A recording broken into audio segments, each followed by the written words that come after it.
You can obviously read the titles, so let's go straight to Gdevelop. Open your game.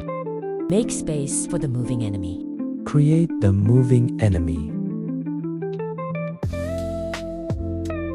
Go to the behaviors And add the rectangle movement behavior. You can change the settings. Width is for horizontal movement and height is vertical movement. I'll do horizontal movement only, so just make the height 0. You can just tweak this according to how distant and fast you want your enemy to be. Exit this editor. Drag the enemy into the game.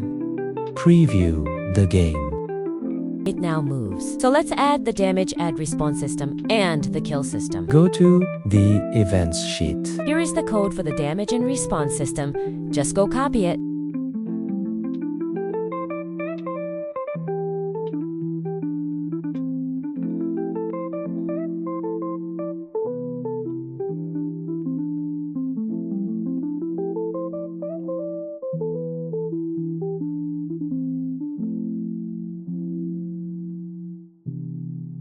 So there's the complete code. Let's preview the game. And it works. Now, to make the kill system, Just follow this code if you want a Mario-style kill.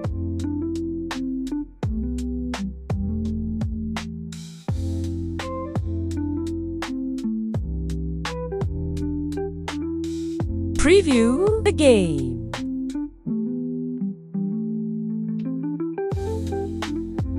And it works. That is all for this video, and I hope you learned something, and good luck on your game journey.